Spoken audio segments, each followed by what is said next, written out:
Hello everyone. My name is Marco von Koerber. I am responsible for wargaming in the German Navy. And first of all, I want to thank you for showing up and having a look at what I have to say. And also, thank you, Sebastian, for this opportunity. Without further ado, I'd like to start. In one of my first war games that I facilitated, the red team suddenly lost several ships to attacks. The enemy submarine that attacked them was not shown on the map like the other game pieces, but operated in secret. The team could not explain the loss of their high valuable units, and after a heated internal debate, they concluded that only mines could be the cause, while some players are also complaining about the game not giving enough feedback about what just happened. Others complained about other teammates not doing enough to solve the problem. Facilitators and observers had to listen to a lot of arguing about types of mines, the absurdity of placing mines in that specific area, Intel never mentioning any mines, and so on. If you know about wargaming, then this is not an uncommon picture for you. Later, during the blue team debrief, the red team leader burst out in surprise. What do you mean they had a U-boat? And this brings us to the title of my webinar for today. So why might organizations like the German Navy use war games? What are their benefits? What are some costs involved in that? I believe the central point for war games is that good war games are designed to surprise us with plausible developments that challenge what we think we know. They let individuals and organizations rehearse decisions and test our assumptions. They can reveal hidden risks and create a safe space where we can fail before we really need to succeed. War games allow us to explore doctrine and capabilities, to interact before lives or budgets are at stake. War games also build shared mental models and sharpen our critical thinking. With that, I like to switch over to like the situation I described before. I would like you to know that I speak to you like from my personal opinion and from my personal point of view. Whenever you have questions, I will pause every second or so slide. Sebastian will relay them to me, and I will very well try to answer them. Whenever I talk too slow or too fast, please, Sebastian, also let me know. I described the situation. It was a Matrix war game for everyone that knows that terminology. A little bit of rules, a little bit of visualization that I mentioned. And this discussion, without me knowing a lot about wargaming, opened up a lot of things for what I wanted to know more about. And the first thing that I really thought was a great thing about the wargaming community is the way everyone was interacting and nationally and internationally helped out each other, because it was a very much bottom-up approach with limited standardization. I was a submarine officer before. Nothing in my job really prepared me to introduce wargaming as a method for the whole German Navy. So all these things were facts that really didn't contribute to being being an easy task. In my presentation, I want to focus on those 5 points, and I hope that we can interact about them, because with the thought about a community practice, I really feel like we could use your knowledge as well to get to know more about what I'm talking about, and that might actually help me out to do better in my job. To just get the baseline, not about wargaming, but about the German Navy, I will go into a brief detail about that, organization, and where my position is now. I will just set like expectations about like what I think wargaming is. That in no means, wants to like exclude someone in their efforts or diminish their efforts. I'm just limiting myself to what I understand and want to let you know, the details about my understanding. Um, and then there's three parts that I want to go into detail about. First thing is the way I would like to have an ecosystem in the German Navy, maybe later the armed forces, that supports wargaming efforts. Then I believe in a shared understanding that sets also standards for everyone to achieve and to know what we're talking about. And one big thing I'm thinking about a lot at the moment is also how to maintain quality within the method and connected efforts. So, the German Navy, depending from where you're coming from, in the small part, when I'm talking about submarines, for an American, our submarine fleet is quite limited and in size, maybe not in quality. And when you're coming from a nation where you don't have submarines, then maybe our submarines are quite, at least in quantity, larger than your fleet. So comparing it, it's about 15,000 people. We have a three-star admiral on top, and obviously a vice chief of navy, chief of staff at the HQ. But it helps to just imagine the two branches. One is operational and one is support. That's both 2 stars. And I am directly in the department where innovation, transformation, and methods are located. And my boss is a 1-star admiral that is in charge of plans and policy, and also the chief technology and innovation officer in the German Navy. We have 2 flotillas, one in the Baltic and one in the North Sea. With different ports. We have about 8 facilities where we train personnel for different things, including our Naval Academy for the officer training, petty officer training schools, operational schools, and then the specialized schools that teach damage control and those that, for example, train submariners. Some are linked to their direct customers, like the Submarine Training School Center, and then you have some specializations like the Maritime Warfare Center that is directly connected to the operational school. And also in Rostock, where our headquarters is, we have the CTF Baltic, that is also part of the organization with a focus on the Baltic. Okay, when I talk about wargaming, 99% of the time I talk about humans making decisions in a conflict, or at least in a way where they have to manage resources against each other's interest. So it does not always have to be with weapons or force or military force. And they also experience the consequences.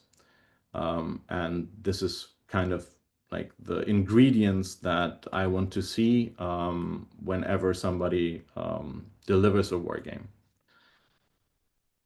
The other part is like how that can look. We have computer simulations that we use internationally and in the German Navy. We have tabletop games and matrix games. And basically what that describes for me is like, how much do I know about the problem in the beginning?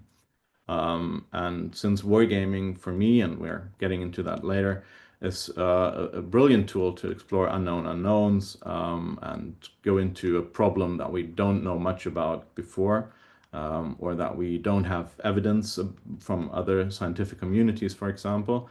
I believe that like starting with a matrix game usually, because you don't need a lot to do that. You only need experts in the room. You might need some basic understanding of what a matrix game should look like.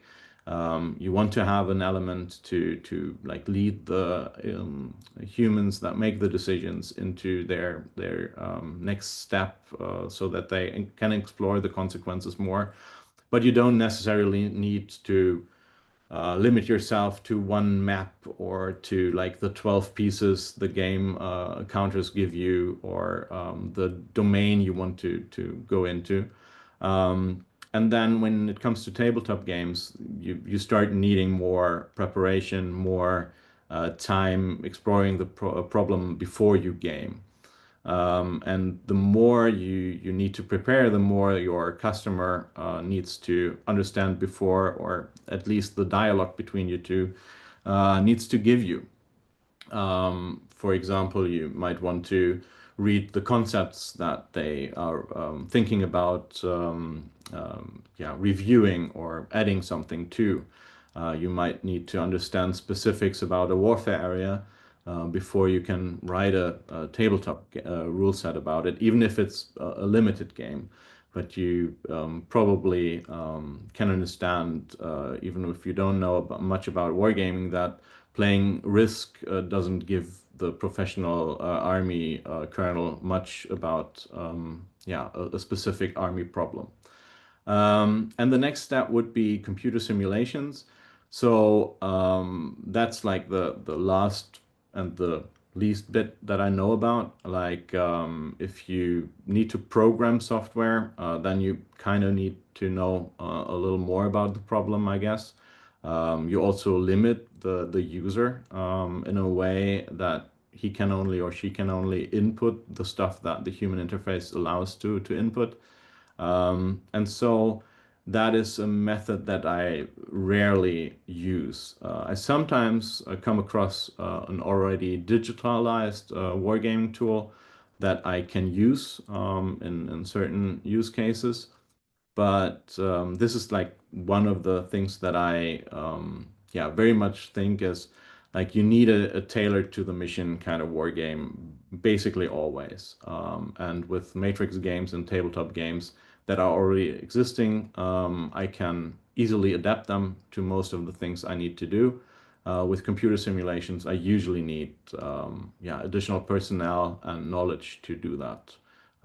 And if I don't own that as a Navy, if I can't access the software in that way that I can influence it, then my options are also quite limited. Okay, about the application, we use wargaming and will use wargaming in basically three forms. One major thing that I need to explore more at the moment is analytic wargaming. So deliver evidence for leadership to decide better, faster, in a way of plans and concepts. But also have a look at plans. How do they hold up when humans really execute them in a war game? What way? That's a great way to develop a better synchronization, a better understanding between shareholders of that plan or concept, and yeah, explore those unknown unknowns I mentioned before. There's a lot of value in sitting at your desk and analyzing things and deeply thinking about them, but there's nothing more efficient than getting a lot of experts into a room and game something out for maybe a day. And when you do not count the amount of hours preparing a game, then that usually is a benefit for the sponsor that only needs to spend the 8 hours on gaming at that day, and then getting out of it the necessary information they need to prepare their concepts and develop their papers. So that is definitely one of the more yeah, beneficial parts of my work, actually influencing decisions that the military needs. So that is nothing that I come up with. Usually the topics are given to me, and usually there's a report involved and yeah, data to be extracted from the human decisions and their consequences. Those are 100% qualitative.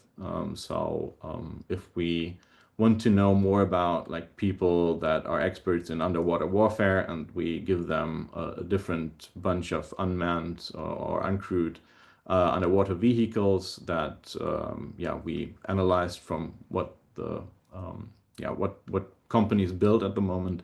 Then we can see how those experts deploy them. We can see if they rather choose larger or smaller ones, if they use a different sensor mix, how often they use them compared to crewed vehicles.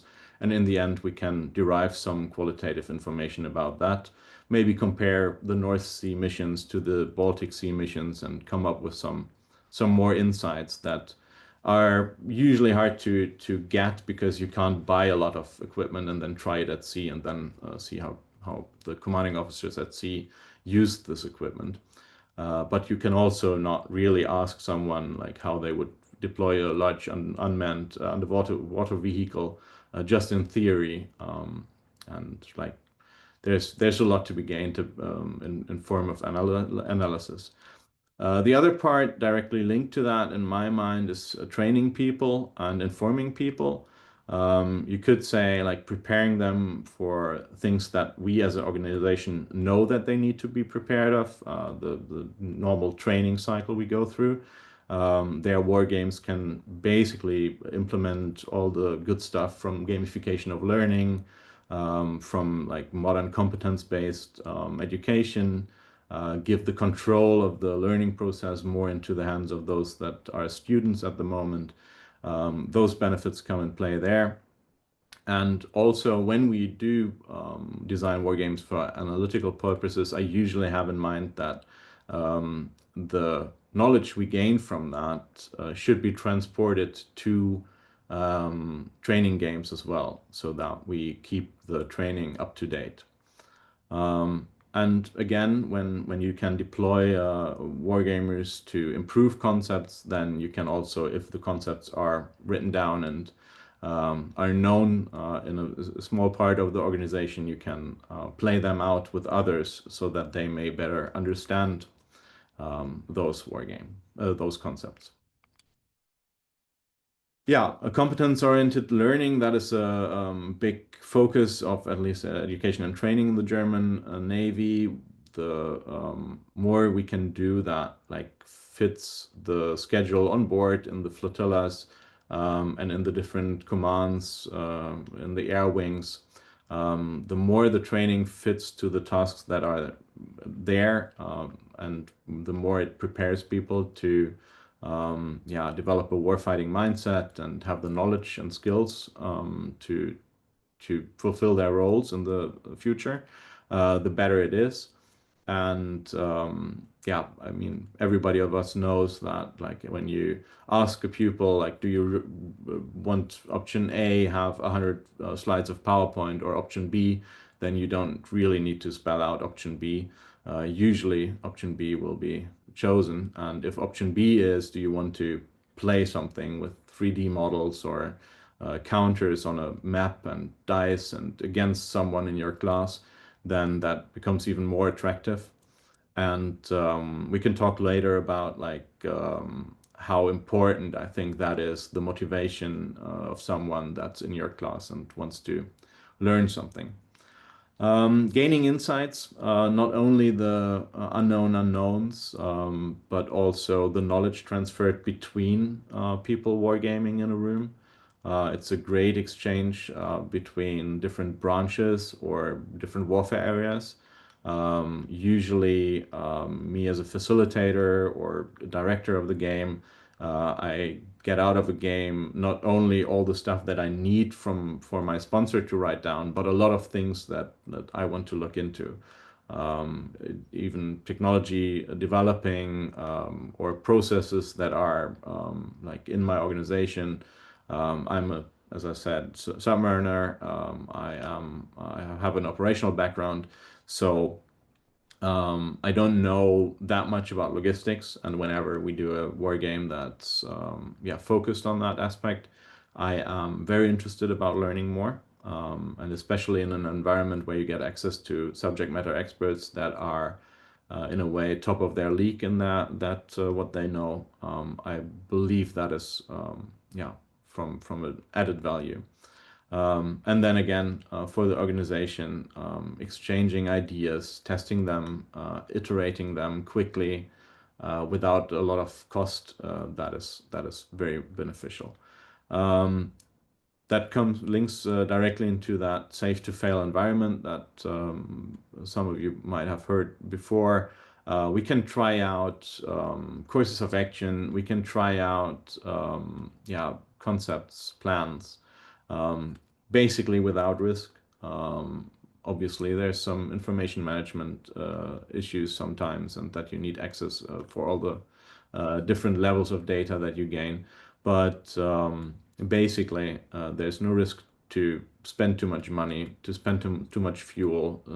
There's no real, aside from paper cuts, no risk to personnel.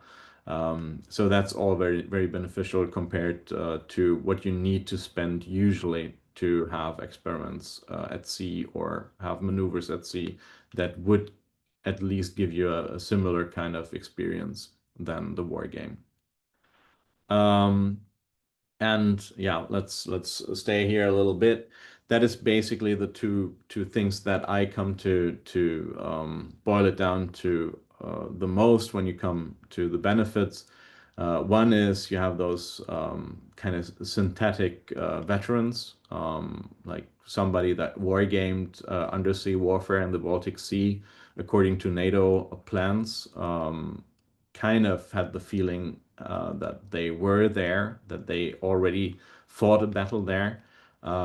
We see that when we link war games to simulated training, like before people have a 5 hour mission in their simulator where they fulfill their mission according to like in training their basics, that they get a increased value out of those 4 or 5 hours in the simulator because of 1 or 2 hours of wargaming before, seeing the bigger picture, putting together different elements of the mission from the different points of views, from sonar operators to the commanding officer. And the second thing, and that links to the ecosystem, is you get a mental image. You kind of yeah, experience something that surprised you, and because it surprised you, and because there's some emotion involved, you enjoyed it. You were angry because you lost something linking the information you get with the emotion you have. That is available for you for long term. Um, while I can't sometimes really remember a VTC I had yesterday, I can still remember the first war games I played 5 to 6 years ago. Um, yeah, but to achieve that, oh, maybe now is a good time. Sebastian, are there any questions for the first part? Hey Marco, I don't see any questions yet, so I think you can keep pressing on, and Yep. then I'll keep track of them here. Yeah, very good. Okay, so now that I communicated what I think wargaming is, what the benefits are, and what I think, yeah, that we can share about wargaming, we now go more into detail, like how we can achieve all that and what it costs us. And the first thing that I believe is that war games really need to be tailored to whatever level they are on, whatever purpose they fulfill. So an analytical war game has a completely different role than a training war game or an educational war game.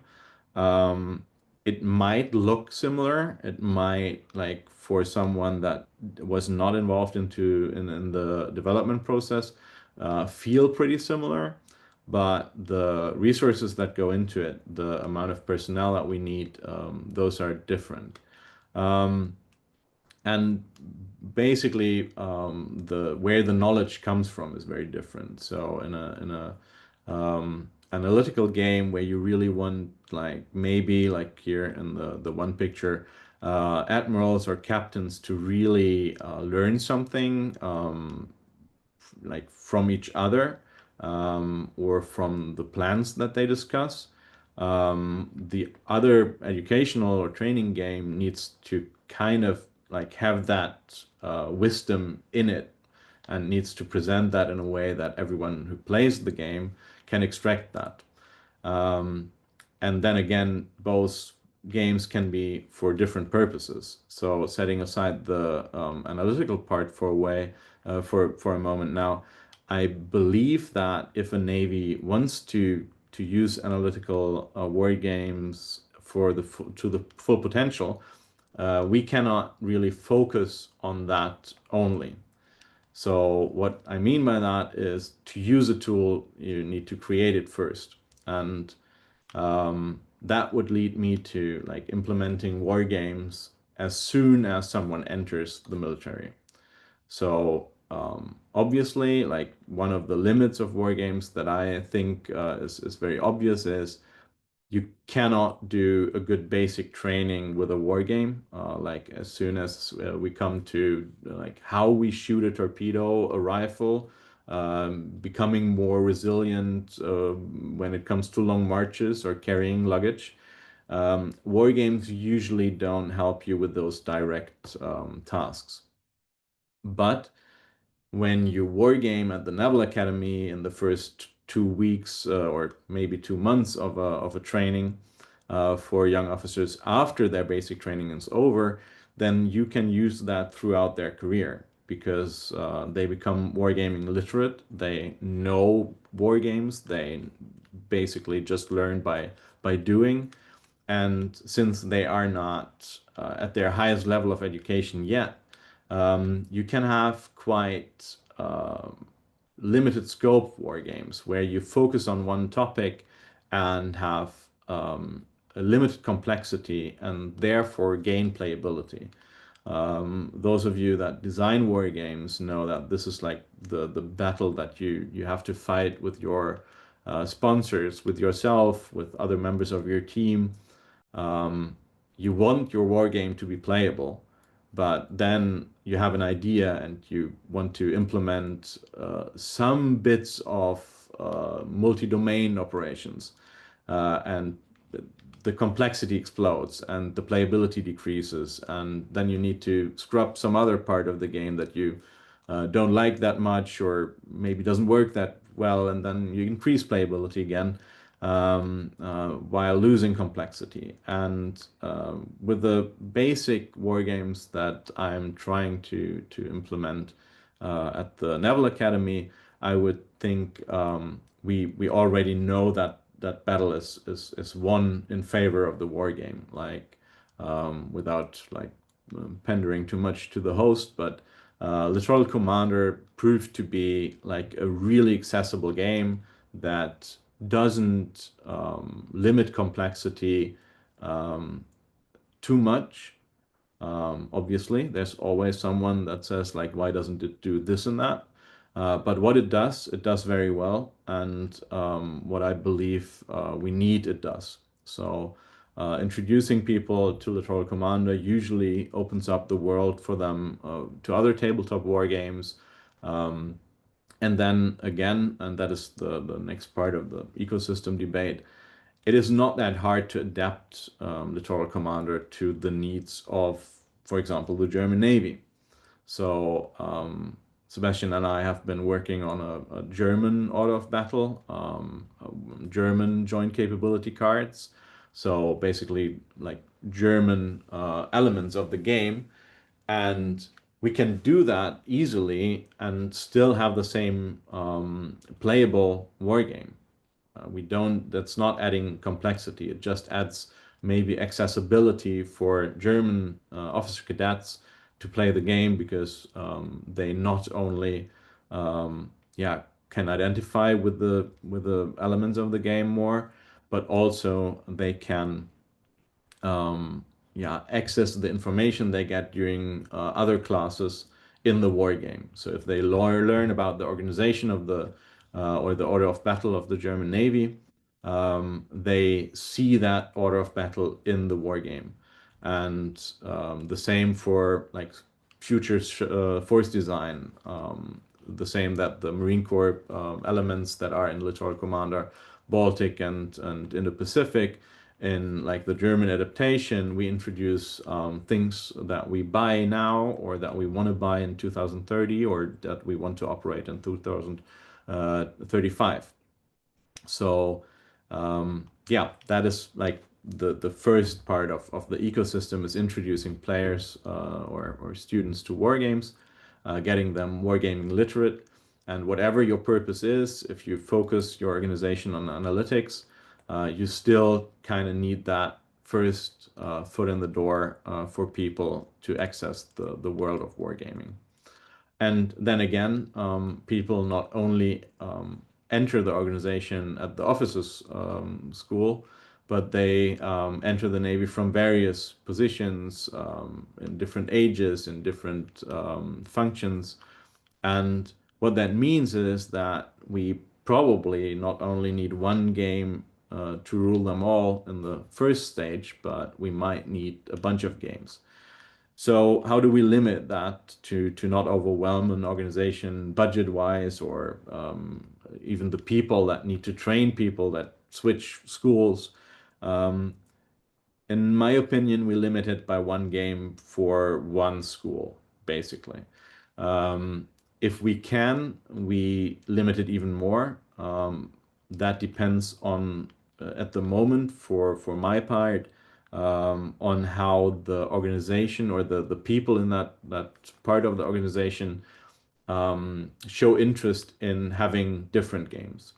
So maybe because I am a submariner and I have still a little more access to the squadron there, but basically because the people are very motivated there as well. The officer training at the training center for submarines, they developed their own war game after seeing a couple of them and after getting access to war games like from the other organizations, organizational parts.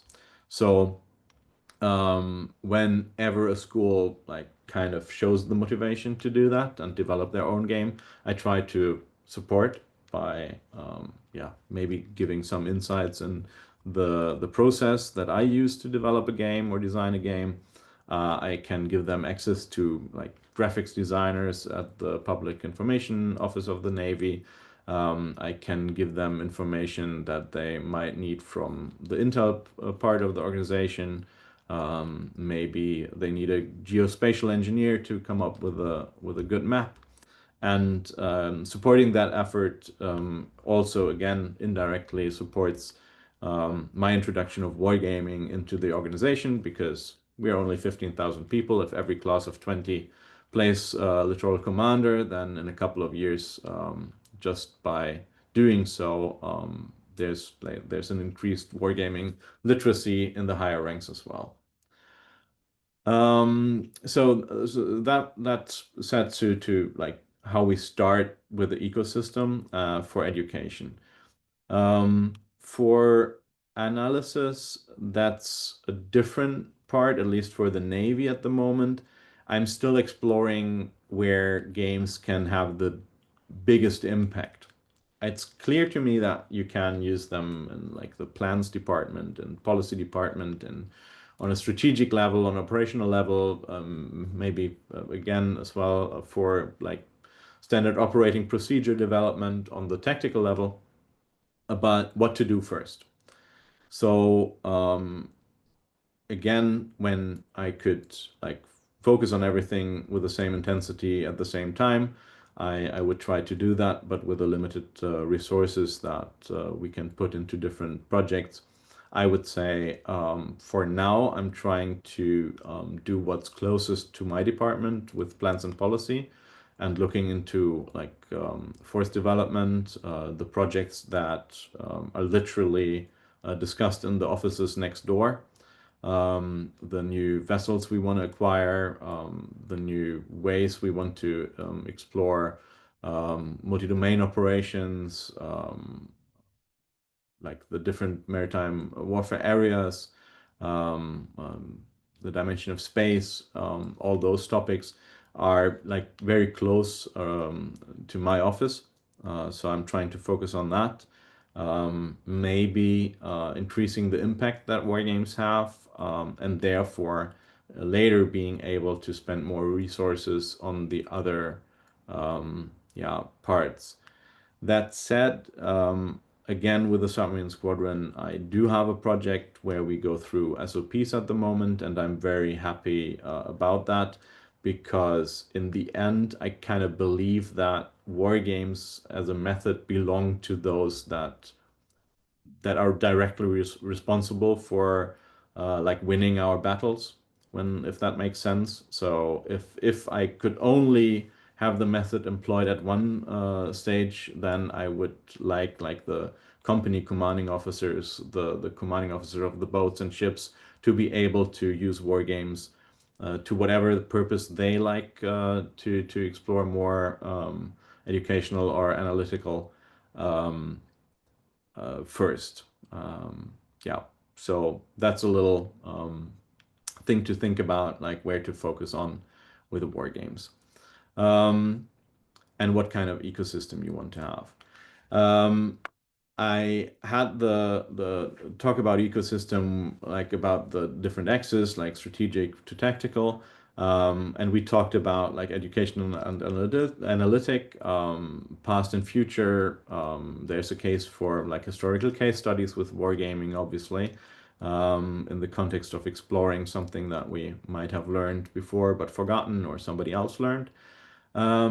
And then you have the other axis that we need to maybe discuss, and that is what we discussed about tools. What you see here on the pictures for both the like yeah, more leadership focused game, and the other for the Navy infantry that was more tactical. It's both tabletop games. Um, that has the reason I described in the tools section a little bit. I am trying to focus on like not cheap, but like limited resource, fast iterative games. I feel like we have to learn ourselves, like an organization is kind of a experiential learning body, and individuals are too. So even if I read the best book of Peter Perler's, or others of the great minds of wargaming, or the stuff that Sebastian Bay did for different parts of the U.S. organizations, that knowledge I can sometimes directly translate into like applications, but sometimes I really need to try something and then see myself why somebody wrote something about it before. Um, that's why I use tabletop games mostly. We do use software like Command Modern Operations in some parts of the organization. There's definitely an argument for it. There's definitely an argument about the resources you need to put in personnel-wise to really get all out of it. So I know that some organizations spend about 2,000 hours to train and develop their personnel to fully, yeah, implement the scripting options you have and the programming options you have. And if the benefit doesn't really lead me to that, then I usually try to avoid like that amount of hours before I get anything out of a tool.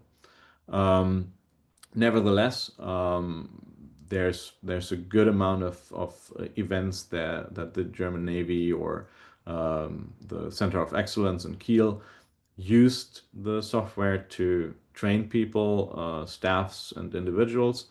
And since it is not, um, it does matter how we present information, and the software presents the information in a familiar way, like a picture compilation would present itself on board a warship, for example.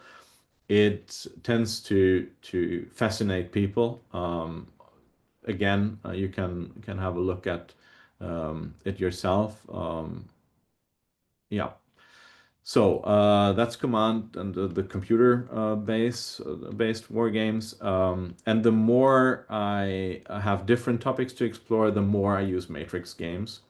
Um, there's the very good handbook from the UK that you can have a look at, and like exploring the different ways of visualizing what you're talking about, either by just having some paper and scissors and cutting out stuff while you are gaming, because the subject matter experts in your room told you need to visualize sensor ranges better, or maybe you need a C chart, but you need a hex grid on it, or a UTM grid or whatever.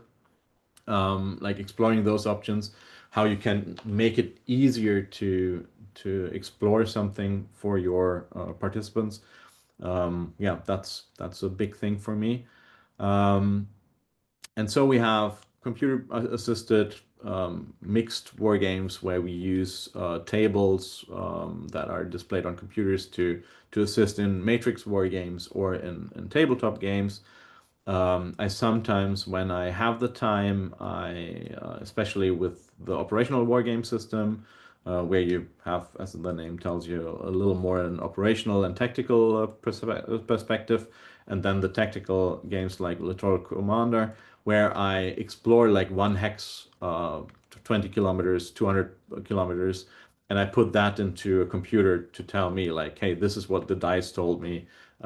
What do you think, or what do you calculate about it, to like further enhance the qualitative yeah, insights I gain from war games at the table, either tabletop or matrix war games, with information from a computer.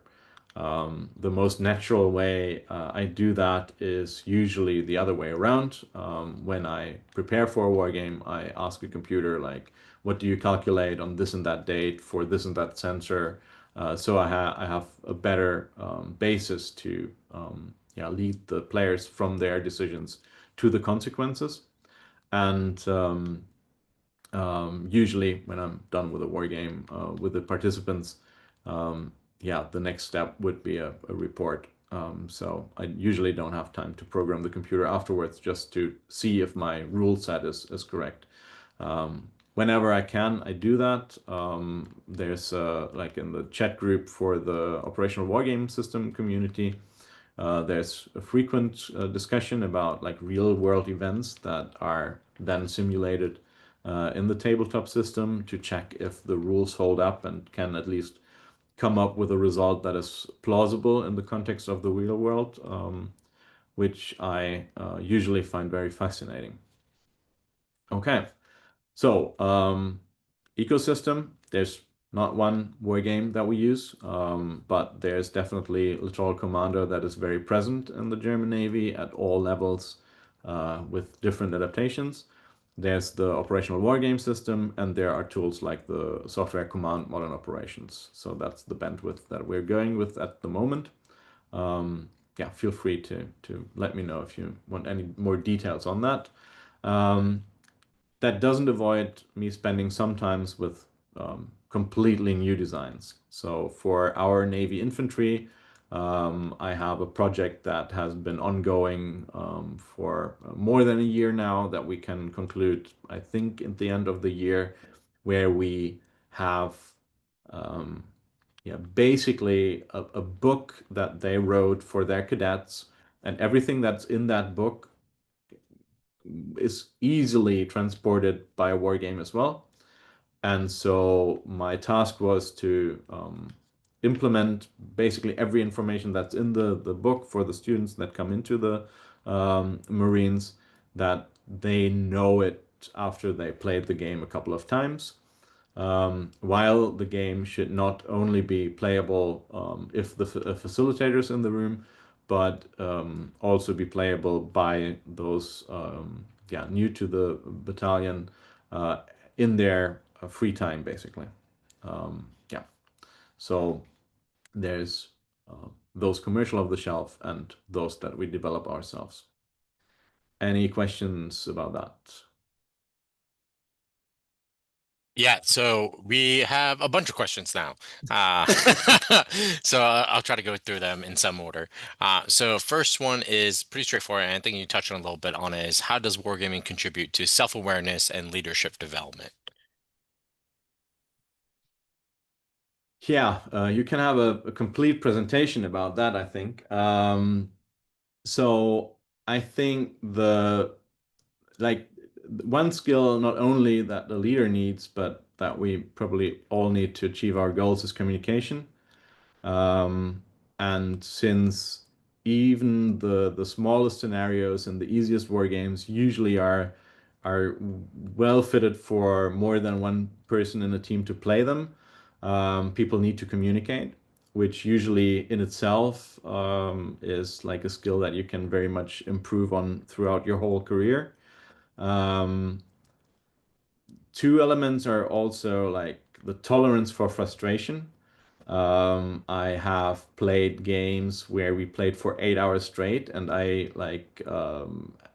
didn't give them time like to like time off in inside the game. So when you had a chief of staff, he needed to make sure in the game to have a deputy chief of staff so he can go to lunch, or she, and like being asked to decide something every 3 minutes for 8 hours. That can be tough on someone that is not ready for it yet.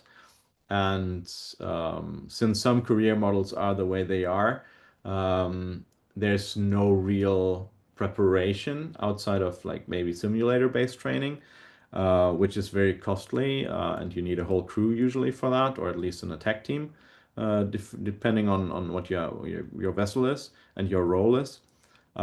So to keep the answer a little shorter, I would say frustration tolerance, communication skills, then critical thinking, like those are the skills that you can develop in a wargaming context. Um, while you still work on a different topic, like basically every war game you increase or you experience the usage of those skills. Um, and yeah, I hope that contributes usually to leadership development if you communicate better, yeah, think better, faster, and communicate what you're thinking about better, and the results increase in quality and quantity. Yeah, I hope that answers the question. So this one's sort of interesting. One is how do you deal with like compartmentalizing sensitive information between communities, but also they mention allies and partners as their second question, which is what are your best practices in wargaming with other international partners or allies in the region? Yeah, you might have to repeat the first question again, but I will answer the second one, and maybe touch on the first one while I do it. Let me know if I don't hit it directly. So for people in the region, like one thing for like Denmark, Sweden, Finland, Germany, Poland, is like we are all on a similar level, I would say. We are none of those nations have a dedicated 100 people operational research and wargaming and analysis department that centralizes all the functions and tasks needed. So we all have like the same needs and resources and knowledge. And so this is one of the things that I would like to increase a lot. Um, while we are still like expanding wargaming as a method, is like standardize. Like it's one of the things that I want to talk to you about today as well. Um, it is early enough to still being able to not have like little wargaming islands all over the different navies or militaries in Europe. It's very good that we have like different approaches everywhere that we can compare now. But like the first thing that I usually do in the morning when I come to my office is I go through a glossary of terms and expand that. And sooner than later, I want to like share that with different people in Europe.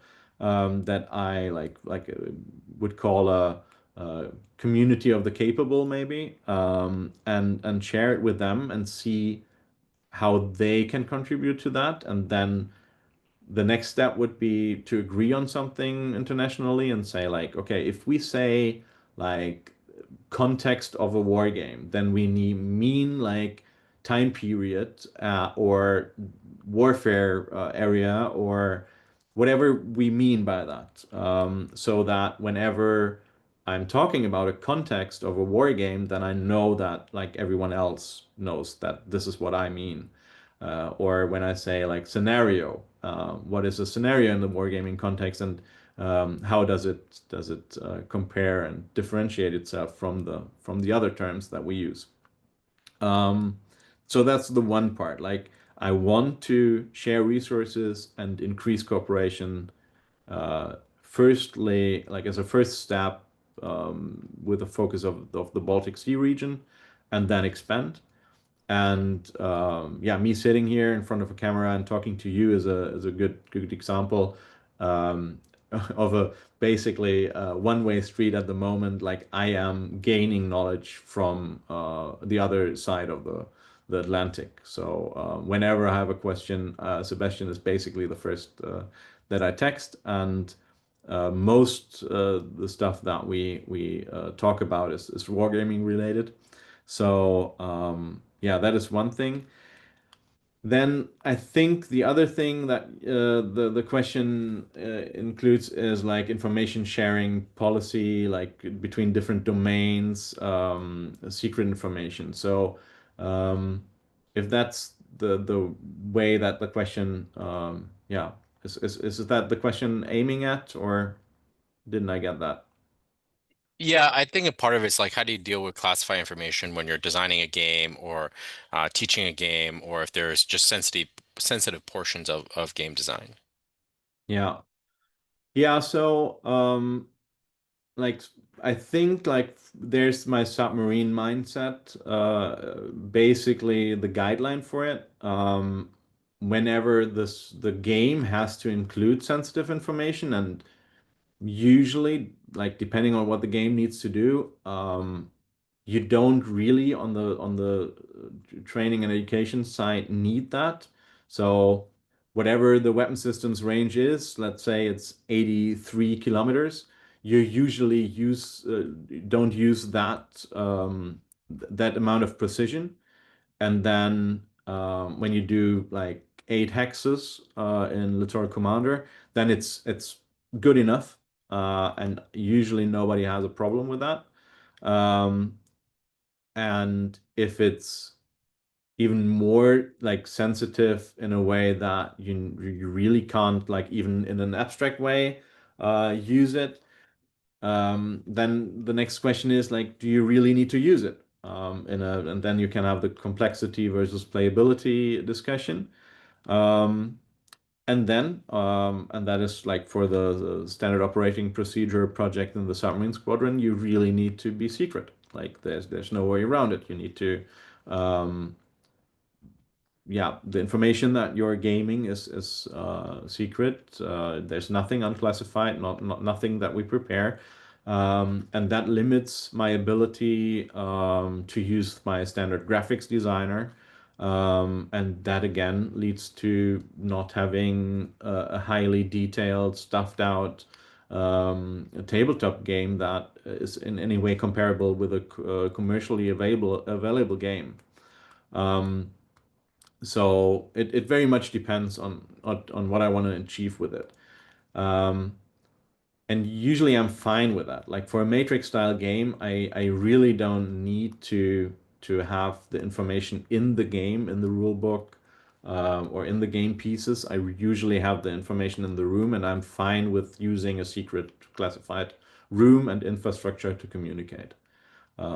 Yeah, and then maybe a shout out into the direction of the Maritime Warfare Center. That is a brilliant facility to do that because the whole facility is classified secret. You can use like every room there. They are, I think, one of the best, if not the best, infrastructure facility when it comes to secure communication. Yeah, there's a lot of arguments to use it as a platform for secret games. Yeah. So you mentioned this a little bit when you were talking about the other countries, and someone asked specifically, like, what are the differences between, I mean, your sort of other countries that are nearby, like Denmark, Norway, Sweden, Poland, Netherlands, and the UK and France, in terms of wargaming and capacity? Do you guys collaborate? Do you what is sort of the lay of the land look like? Yeah, unfortunately, I'm not like I usually try to talk about like my experience, and I am not qualified yet to talk to that too much. I will give you, as I said, my personal view on things. So um, that is why I'm always leading into like this standardization topic a little bit. I see that the approaches are sometimes vastly different only in details, and sometimes they are like different by nature where the wargaming resources are located. Yeah, I can only recommend it again, like the French Navy or the French DoD wargaming representative that you had on the show before. Um, like that we know each other from like NATO Wargaming Initiative, which is a NATO-wide conference that we know each other about from, but the daily cooperation is different, mostly because like all of us are in high demand in a way. Like everyone these days seems to like come up with a reason to wargame, and we are not like the real structure that we already have in place is usually not enough to fulfill the needs. So in order to really have uh, for example, Thomas Danger, maybe you know Rearming Europe, the micro game that Sebastian shared as well among his drive. Like Thomas and I, we talk more often now, and I'm I'm I'm trying to. Oh, am I still visible? Your slide is showing up, but you disappeared for some reason. Okay, I am still here though. Um, yeah, as long as you can hear me, I Yeah, mean, that's fine. who It's no cares about worries. my Yeah. face? Um, yeah, so Thomas and I like and Thomas is a good source of a lot of insights as well. We are talking about standardization now, and we are talking about cooperation as well. But I know he's like crazy busy as well. So in order to do international cooperation, you would come need to come up with a good prioritization first, in the sense of prioritizing, meaning like what don't you do? Like from the stuff that you don't do already, like what do you do less of or leave out of your daily yeah, tasks in order to have a meaningful contribution to a Danish war game or a Swedish war game. That said, there are like we had a war game, a Battle of Kattegat last year at the Maritime Warfare Center, and we are planning to have one this year as well, where we invite different nations to participate in a war game. So this one just makes me laugh. So I'm going to ask it, which is, um, how does the German Navy cope with the never-ending demands on personnel to spend time in or on administrative systems and less time on war games? Yeah, since I'm at the German Navy headquarter, I kind of do both. Yeah, it is. Yeah, I mean, probably like the way the question is framed. I'm not sure if there's a good answer to that. That I wanna go into detail with it. So Um, I yeah. would say is how do you for when you guys, and this is a problem we run even in the U.S. Navy, right, and the Marine Corps, is like, how do you convince people when they're already really busy, like you were mentioning with Thomas and others, is like, hey, my command, my organization, my squadron is already really busy doing exercises, doing other engagements, doing administrative training, whatever. Like, how do you convince them to find the time or make the time to do games? Okay. So participating in games, I try to limit their involvement to just participating in playing the game, and I'm trying to give them uh, such a good experience and such a good time that the next time that they have a topic that they want to explore a war game with, um, they kind of are more willing to spend more resources. Because then I think this is the right way to do. I see wargaming really just as a method, like one of the different methods it's that we have in our organizations, and um, I think we need someone that centralizes the method and standardizes and watches over the ecosystem and quality management. But I think we also um, want to have it in a way that the centralization is not in the way um, of others using it on their level. So I rather have sponsors experiencing a very small war game with a small impact, but therefore understanding how capable the method is, and then coming back and telling me like, hey, we wanna have a war game at our squadron level, just us, and we want to design and develop it basically ourselves. Um, we want to spend the resources on it. Can you help us do that? And I think this is like the way to go in a way, like make the people that are um, yeah that have the need deliver the capabilities to them to fulfill their needs themselves. So then they can with six commanding officers in the submarine squadron, you can like say, okay, this topic is worth having four of them in one room wargaming something. And the only one that can really decide that or can really prioritize that is the CO of the submarine squadron. So he needs to know about the method and know how valuable it can be.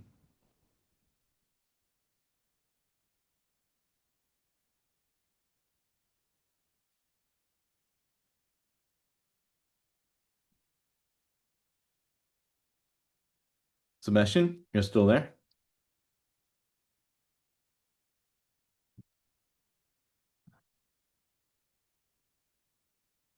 Hello?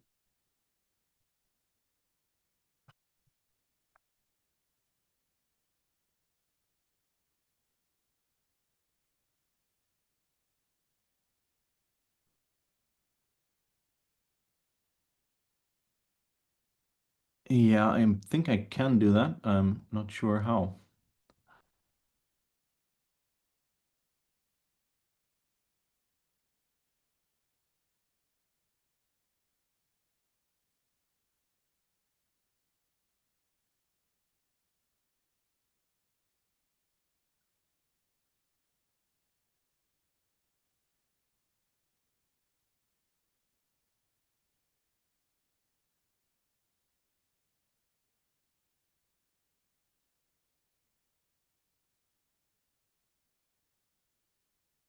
Okay, I think I did it.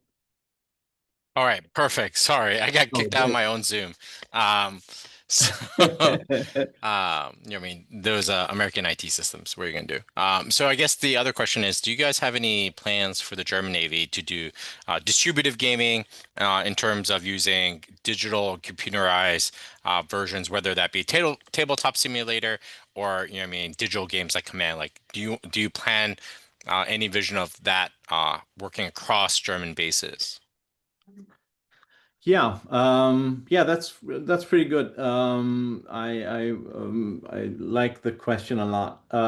So that depends on if we find good solutions and want to pay for them.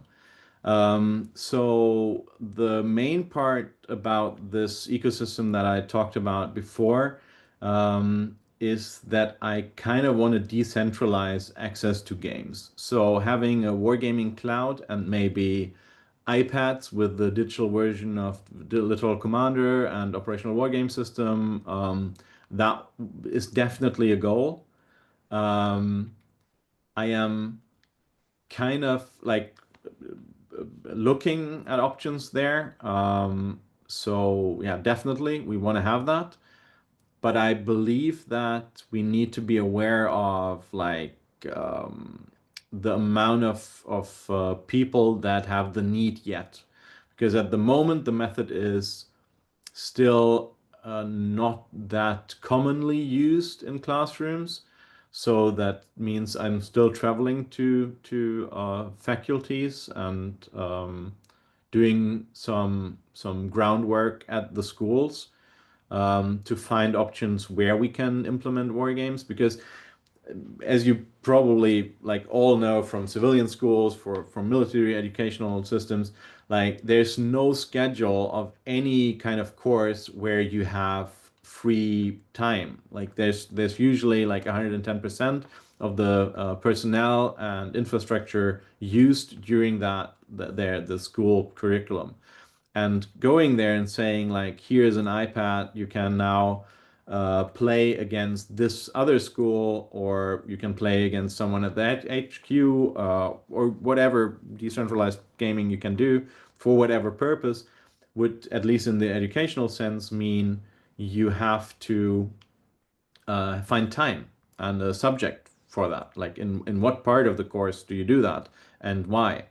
And so you need to find the 40 PowerPoint slides that they are going through in those 90 minutes, and then deliver a digital game that you can play in 90 minutes. And then you need to synchronize that effort with another school, so that at the same time there's a different class at a different location that also has 90 minutes with the same tabletop game digitalized on an iPad, and then they need to play against each other. So I want to do that. I'm not sure how in detail right now. The technical solutions are there, definitely. I mean, if you look into the commercial gaming market, there's plenty of software available, and I know Literal Commander is on its way.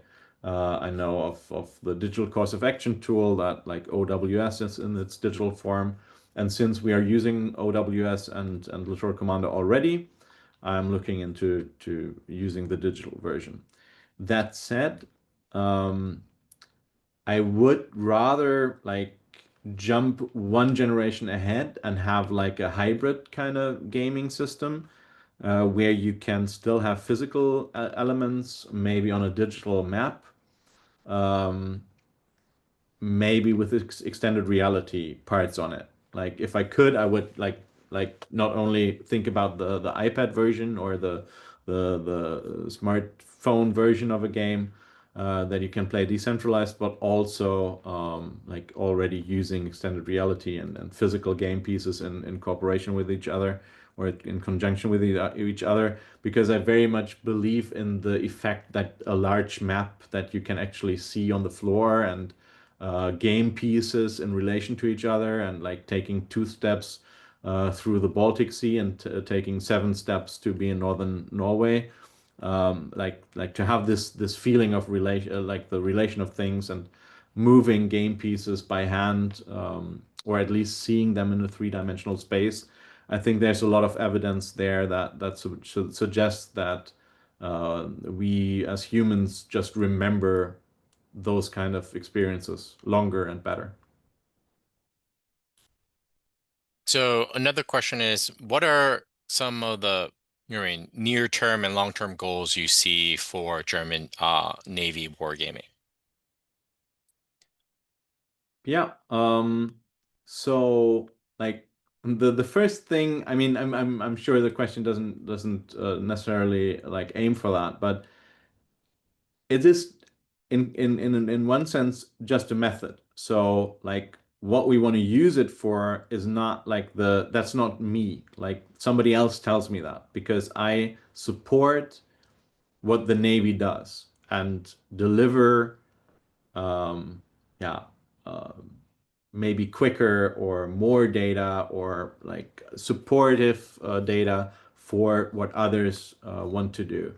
And therefore, I'm not selecting what to do next, basically. I'm just having a look at what's a priority for the next year, for the next 5 years, for the next 30 years. So one element of that definitely is exploring this day and age and like how the world is shaping up to be in the next 10, 20 years, how it is today and understand that better. Therefore, there's a need to understand our planning better because we constantly need to update it and update it in accordance to our national and international other stakeholders. So we need to synchronize. So there's definitely a priority when it comes to NATO planning, defense planning, force planning. That's also like that's not only like that I see that like in my head, but that is the reality of what I could do most of my time. Um, I think you had the David Manley on before that did the Cobalt Rocks game that we were involved in the beginning, which is a brilliant way to support NATO efforts.